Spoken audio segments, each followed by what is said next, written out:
Is Latin America ready to surf the AI wave? With today's special guest, Mateus Quelhas.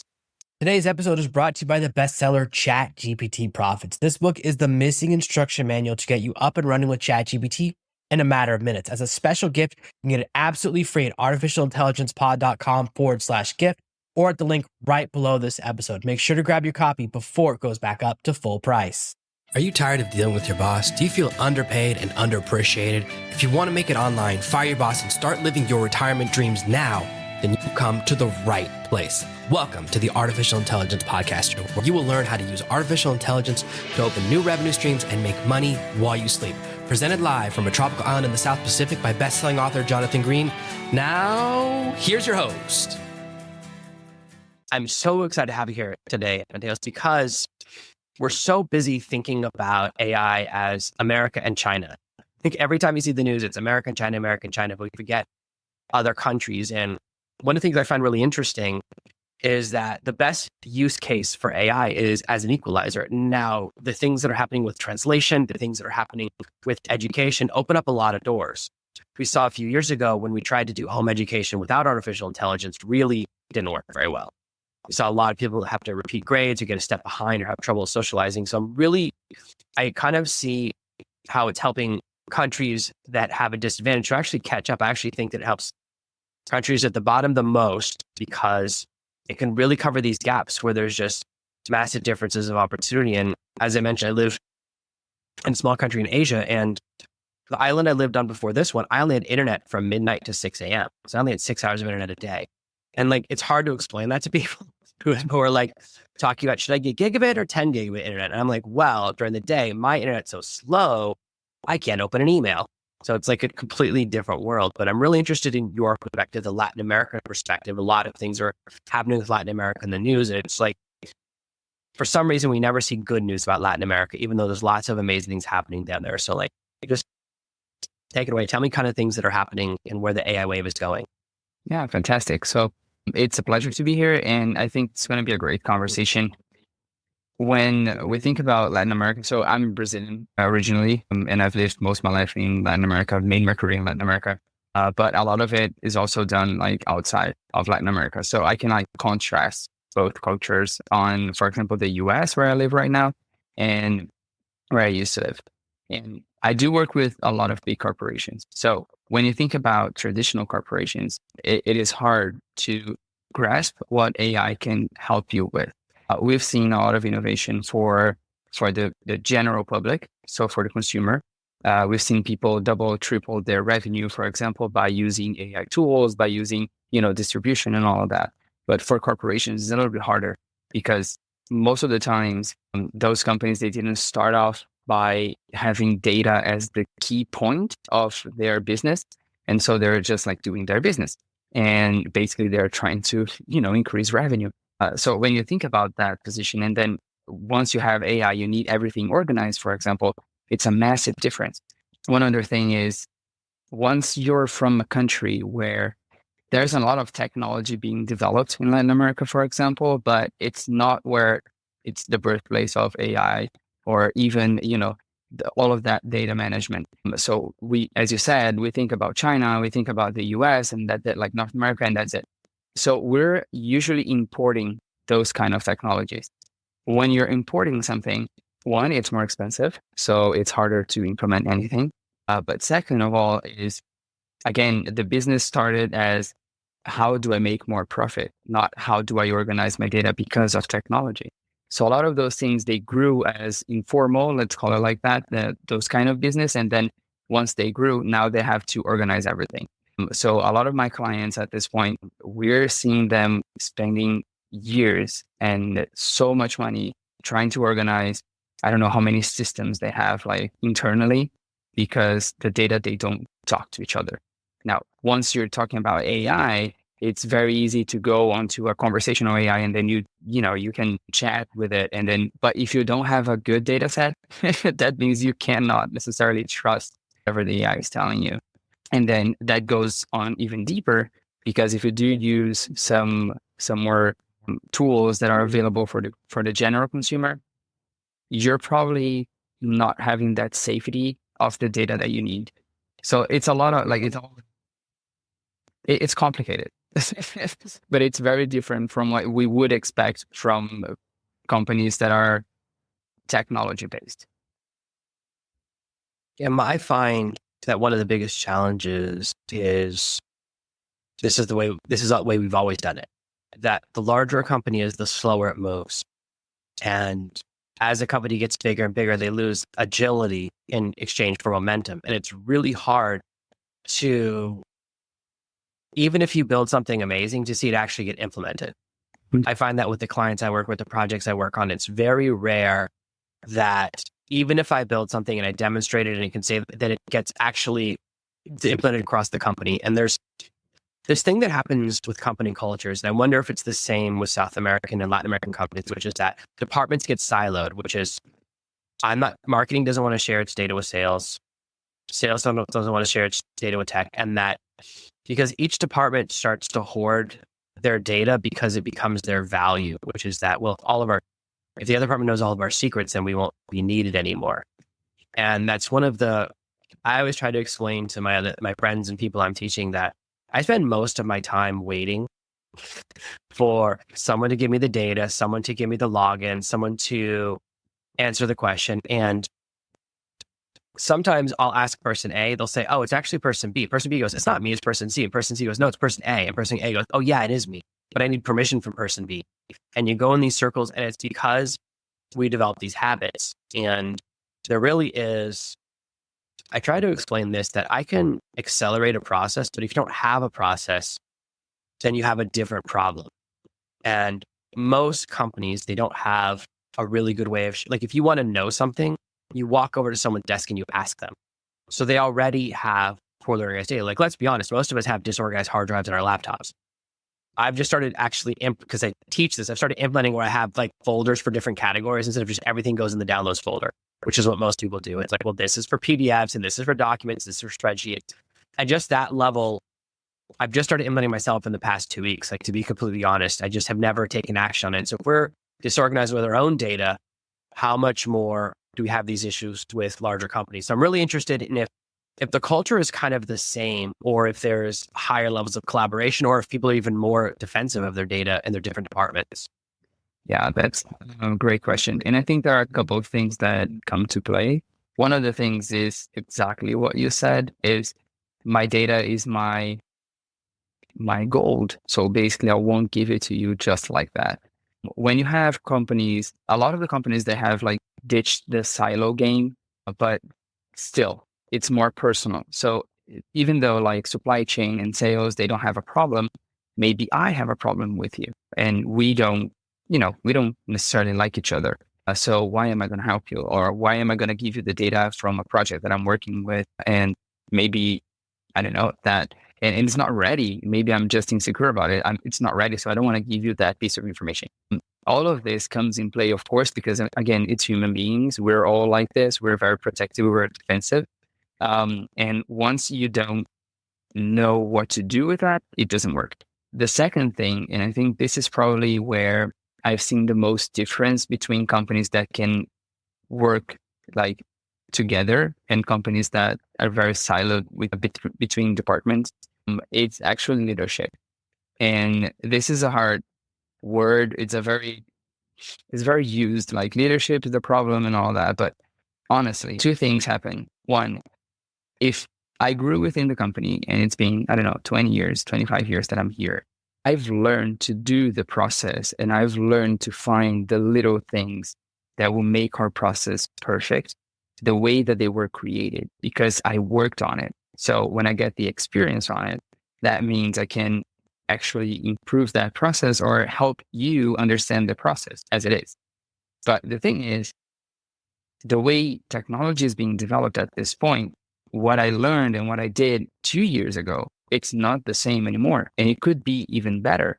So one thing is about inspiring people. So I'm like inspiring you to be innovative, to be creative, to think outside the box and do whatever you can do for the company. And the other thing is actually pivoting my point of view and my mindset as leadership to, make sure that we're using the right tools and we're using the best there is in the market. So there are two things here that play in culture. People and leadership in general. And I think when we look at the perspective of the region, Latin America, if you think about it, it's very relational. So everything is relationship. I was talking to a friend of mine here in the US, and it's crazy because for me, one of the cultural shocks that I had when I got here was you don't just go on to people and say, "Hi, how are you? What'd you do?" And then you start a conversation. Like your network here is with purpose. So I want something from you, you want something from me, and then we're networking. If we don't have that kind of transactional relationship, we're not networking. And that's crazy because Latin America in general, people are just like, "Hi, you want to grab a coffee?" It's very different. And that also comes into play in the business environment. So a lot of the companies that I work with, they have the subsidiaries in Brazil, but they have the headquarters, I don't know, in German or even in the US. And then they think completely different. Usually headquarters think, well, this is the process. 1+1 = 2, and that's it. Just roll it out and it will work everywhere. And it doesn't. Then again, because people don't adopt it. Once they don't, they're not using whatever process you're creating or whatever technology you're giving them. It just becomes obsolete and it's not used, and then you don't get the information that you need. So the culture is very tricky. I think if I'm recapping here, you have people interaction with them, like between them. You have leadership and how not only I inspire, but I pivot from what I think. And a third is if it's a relationship-based culture, you need to foster relationship with the technology or whatever means you can. But if you don't foster that, you're probably not going to get through with anything. One of the big challenges that I discover a lot when I talk to potential clients and work on projects is that some of the technology, they've been using things the same way for 30 years or 20 years. So one of the big mistakes people that are super keen on AI make is forgetting that there's a transition period. So how long will it take someone to switch to this platform and get used to this new way of doing things? And that's a really important factor. And it's like, sometimes when I'm designing an automation, like it will take me 5 hours, but it will save me 10 minutes. Maybe I shouldn't do it. But you get caught in these loops because we love building and love technology. And sometimes we spend so much time being efficient that we don't get anything done. And that's one of the kind of challenges of being super excited about AI. Sometimes people say to me, everyone's using AI. Why aren't they so excited? Why are some companies not using it? And I'm like, well, there's they usually have a good reason, right? A lot of times it has to do with the security policy, it has to do with their particular industry. There's a lot of unique things about each industry. And that's one of the really interesting areas is that you have to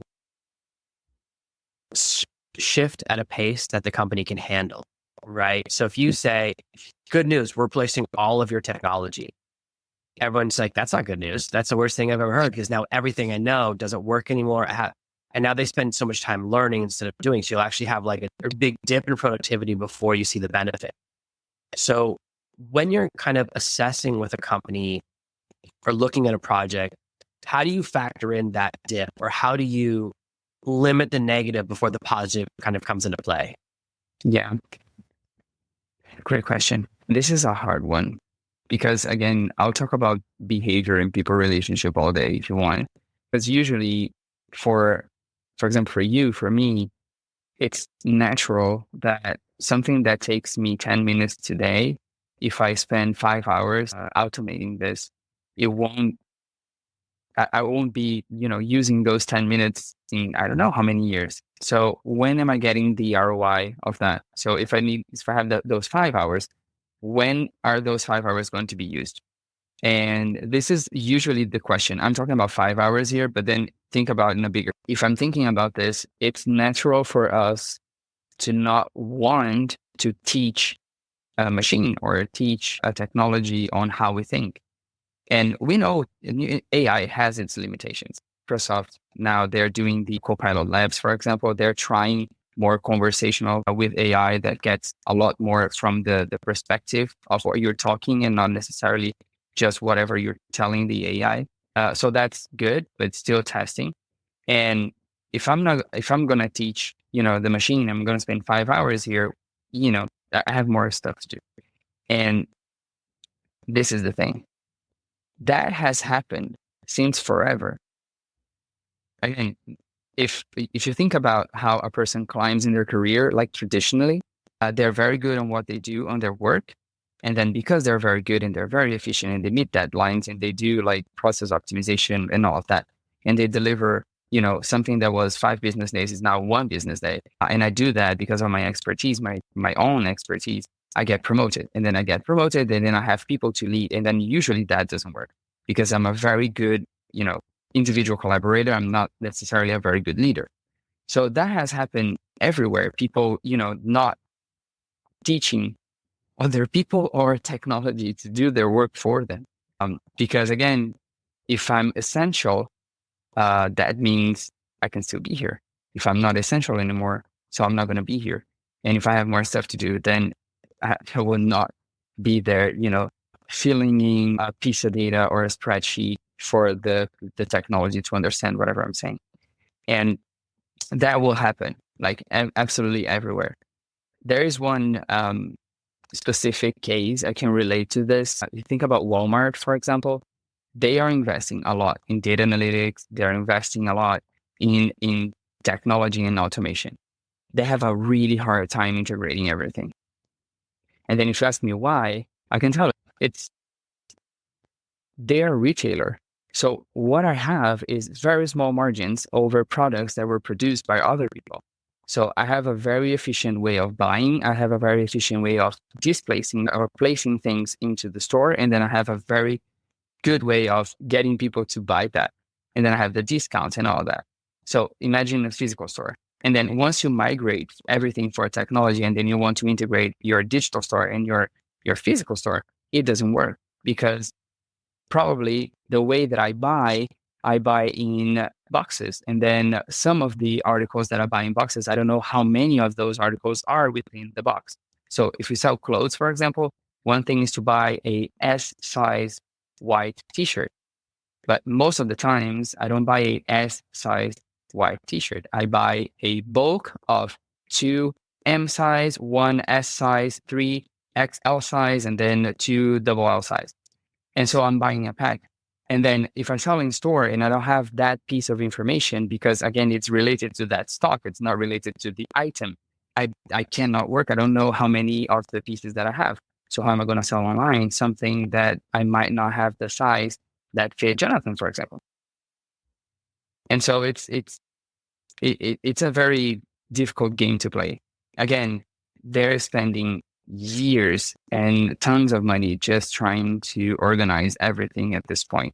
One of the clients that I have, and this client is a technology-based company. They are from Brazil, exactly, and they are an open stock. The strategy that they use is buying other companies. So they buy companies that are mature enough, and they don't necessarily integrate the business within the main business, but they do have it orbiting the main business. And then those business, they are in the same client journey. So, great idea. We're buying other little companies that can actually, scale our operations. Yeah, but the way that Jonathan's company did their data management and the way my company did data management is completely different. So you sell, for example, the distribution and I sell the products. So how am I going to integrate this with this? So a lot of the work that we did with them was where is your data governance going to be? Is it going to be into a technology department or is it going to be within the companies? How are you going to move data pieces from one company to the other and then have that integrated? Because the client at the end of the day is the same one. So for the client, I need everything integrated because I don't care about how you manage all of that internally. I want my data secured. I want my experience to be great. And I want to be able to do something with that information. So if I'm using your system to sell, for example, say on an e-commerce, that means I want that e-commerce to work.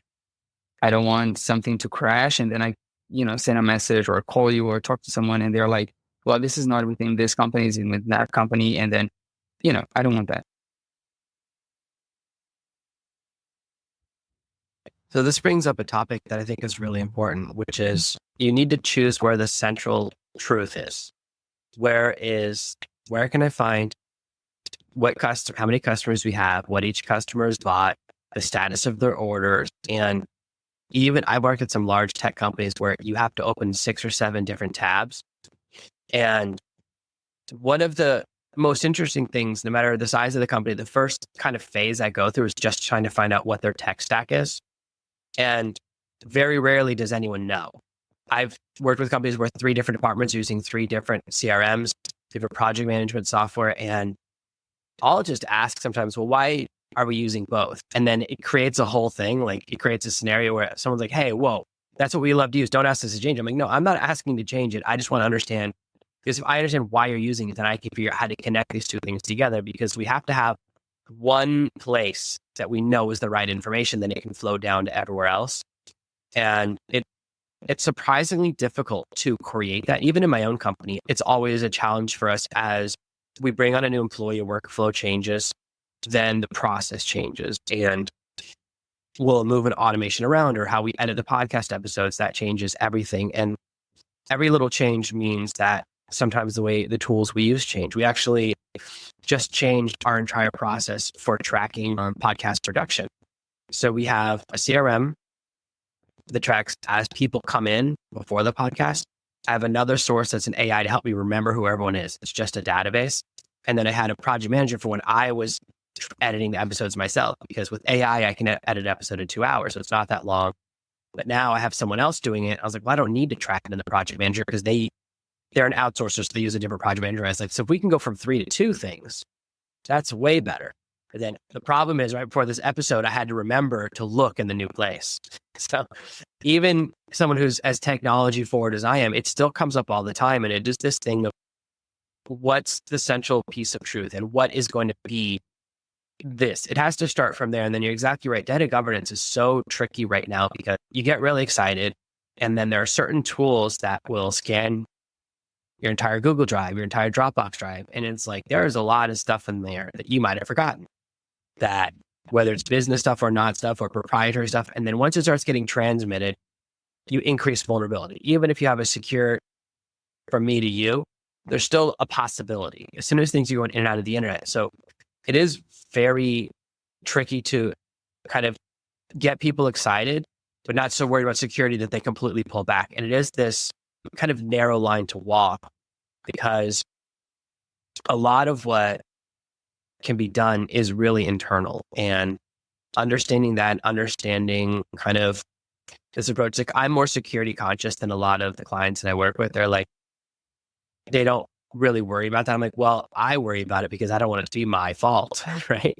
I don't want to kind of create a vulnerability. And it is a very interesting time, because it's a very exciting time, but it also means that like it requires a lot more fastidiousness for people like us to really give good guidance and kind of pay attention to these different elements. Because I've seen companies who just go to their IT department and say, set up our AI, or they go to their cybersecurity department and say, set up our AI. And they have completely different perspectives. And you kind of have to explain why what we do is what we do. And what I really find is that such a small percentage of the things I work on has anything to do with AI. It's almost always data management, data organization. The AI might be one step in automation that's doing filtering, but mostly it's creating, and this is what I try to explain in our recent projects, that I want it to be that when anyone is looking for a piece of information, they don't have to ask someone else. They can just find it. If we can have that, because what's really interesting, and I want to know about this as well for Latin America, but in America, nobody wants to work in an office anymore. Now that people have gotten a taste of work from home, suddenly it's become so popular. I have someone who's been working from home for, 15 years now. It's like, I see it differently, because sometimes I see people like these offices that have like 5-star chefs and hammocks. I've never had anything like that, right? Like that seems really nice. And if they don't want to work there, they don't want to work in any building. So you really have, then once you do that, you have people working different hours, which means that if you have to wait for someone to answer a question, you might have to wait 12 hours, 18 hours, or 2 days if it's their day off. So it becomes more and more important to have this central piece of truth, or this way to get all the information in one place, so that if I pick up the phone and a customer has a problem, even if I'm not in customer support, I can at least look up their file and give them some bit of an answer. And that really becomes kind of the central thesis that I have as I work with more and more projects. It's that I want everything that people are frustrated by to go away. And then I just want everyone to be able to find what they're looking for. And that seems like such a small goal, but it's actually such a game changer. So really, are people still willing to work in offices in Latin America, South America, or is it the same kind of shift where everyone wants to work online, everyone wants to work remote, and so you're seeing people working at different times more and more? Rule of thumb, people generally want to work from home. After the pandemics, like we've seen, it's possible to do that or even work from anywhere. However, we are seeing more and more companies bringing everyone back to the office because, again, as I said, it's a relationship-based culture. So if it's relationship-based, we need to grab that coffee. I need to be able to come to Jonathan and say, hey, how is that project going? Or, how is this happening? Or I need that information. Can you help me with this? So those small little conversations, they matter. So we're seeing a lot of companies saying you're going to be here at least 3 times a week. But some of them are actually going full like back to the office. Not a lot of people like it. So we're also seeing some people being able to balance their lives and their home and whatever they have to do during the day with work. And once you're in a city, let me take, for example, the city of Mexico or, for example, São Paulo, like gigantic cities that get 40, 50, 1 hour and a half long to get from one place to another place, like from your house to the office. When you need that much time, and then you go back and then you see how much you lose time, how much you're missing out. So a lot of people don't want that, but most of the companies and all of the companies are bringing people back into the office at least 3 times a week or 2 times a week. So this is something that is happening. And you were saying something very interesting at this point, because it's where, how can I make everything easier once everything is, I'm not necessarily talking to you all the time. I'll give you my example. So I live far from the office. I live in another country. Basically everything that I do, I'm waiting for an answer, as it says. If I am at the office, like some of the times I am, it's easier. Honestly, it's easier. I'll just, poke you a little bit and say like, hey, do you have a minute? And that makes things, everything, completely easy. If you go online on your platform, I use Slack a lot. So if you go onto the platform and say, hi, how are you? People do not answer. And I don't answer if you just say, hi, how are you? If you don't give me the rest of the information, like, hi, how are you? I need this. I probably won't answer you. So I'll be jammed in a lot of messages to answer. So this kind of thing, like behavior we're seeing. However, you talked about how the data is connected and I have the information on that file or that client, for example. And I do think that there's a functional side to it. So I can solve a problem or I can use that information for something and to get something out of it.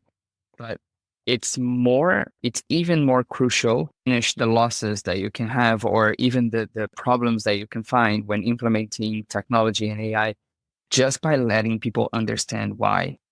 So if you make them understand why that is important, why putting that information on your drive or putting that information on this type of format that's completely necessary, they will understand. The problem is how you scale that to a company that has, 10,000 people.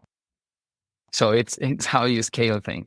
So if you get those, you asked me before, what do I use or what do I do to make sure that everything that we need to implement is implemented? One thing is you cannot mess up the functional. So again, 1 + 1 = 2. It cannot be something else. But the other part is, how do I understand how the culture of the company works, how the actual power relationships they work. So it's not necessarily hierarchical, but how the power works and who influences who.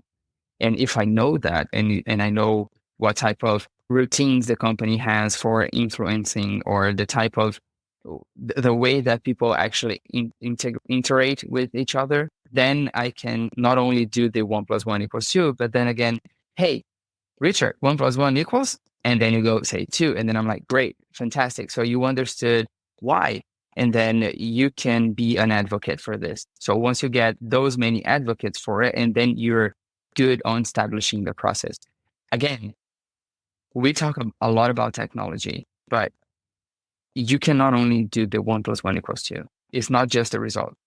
If you don't have a good change management in practice, if you don't have a good strategy, if it's not linked to the company's strategy, if it's not, if you don't have a buy-in from everyone, or at least the decision makers and the influencers. So decision maker is something, influencer is something completely different.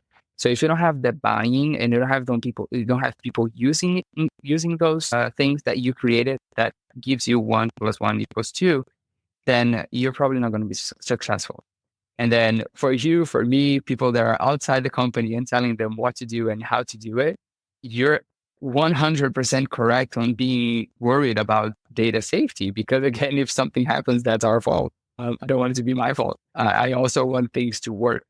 So yeah, this is how things are going. And then this perspective changes a little bit of everything. It may be very similar to what we've seen before this boom of AI. But again, nobody is able to fix the relationships. You have to be able to tackle all of that, and then making sure you're integrating everything, and then you're applying everything.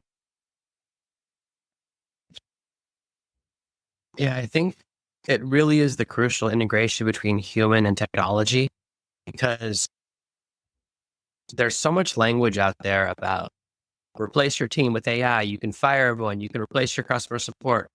We've fired all these people and now we're making more money. And it's like, well, you sound like a monster. Like, that's not good language. That's the kind of language that leads to AI sabotage. So if employees think an AI pilot project is going to replace them, of course they're going to sabotage it. I would too. So one of the big things that's really important, I think, for people that are actually in our field is to say that I'm not here to replace you. I'm here to make your problems go away, to kind of turn you into a super employee, to turbocharge you. Because if you already have a team that works well together, like, why not just accelerate everyone, put them all in Iron Man suits instead of replacing them with robots? And I find that there's this period of time when I start working on a project where I talk to everyone, I let them know, I want to make your life easier, not replace you, not automate you out of a job. Because let's say I replace your job with automation. Well, then I just want you managing that, right? You could just do 10 times more. Like, you're already a good employee. I don't want to get rid of you because you're already working. So it's very, as anyone who's hired, it's hard to find. Once you find a great team, you don't want to lose them. So I think that this is an important message to kind of express that these tools can really enhance you, whether you're at the bottom or the top of a business or an industry, small company of 2 employees or a company of hundreds of thousands of employees. That it's also a very interesting time where smaller companies have this huge advantage because they can adopt and develop new practices and they have this agility. It's really hard to adopt 10,000 people because you can only train 50 and then they train the next 50. So it might take 7 months. Whereas if you're just training a team of 10, you can teach them in a week. So I love your perspective. I think it's really been interesting for me. And I appreciate you being on today's episode. For people that are interested in more about your perspective and kind of seeing how things are working south of the United States, that there is more America out there, where can they find out what you're doing, where they connect with you, and maybe even find out if you can really help them accelerate their company? Yeah, absolutely. I think LinkedIn would be potentially the best place to connect. I am still Brazilian, even though I live in the US. So I'm relationship based and I accept people and I talk to them. So everyone can feel free to go there and then connect and then talk and discuss. I think LinkedIn is a good option. Otherwise, I do have a business Instagram where I talk about business transformation, and that is Hack Your Business, we call it. So it's hack.your.business, and then it's Instagram and TikTok. So I use those channels as well to, be able to talk to people and then figure out whatever I can do to help them. That's great. I'll make sure to put those links below the video on YouTube and in the show notes. Thank you so much for being here today for another amazing episode of the Artificial Intelligence Podcast. Thanks for listening to today's episode. Starting with AI can be scary. ChatGPT Profits is not only a bestseller, but also the missing instruction manual to make mastering ChatGPT a breeze. Bypass the hard stuff and get straight to success with ChatGPT Profits. As always, I would love for you to support the show by paying full price on Amazon. We can get it absolutely free for a limited time at artificialintelligencepod.com/gift. Thank you for listening to this week's episode of the Artificial Intelligence Podcast. Make sure to subscribe so you never miss another episode. We'll be back next Monday with more tips and tactics on how to leverage AI to escape that rat race. Head over to artificialintelligencepod.com now to see past episodes, leave a review, and check out all of our socials.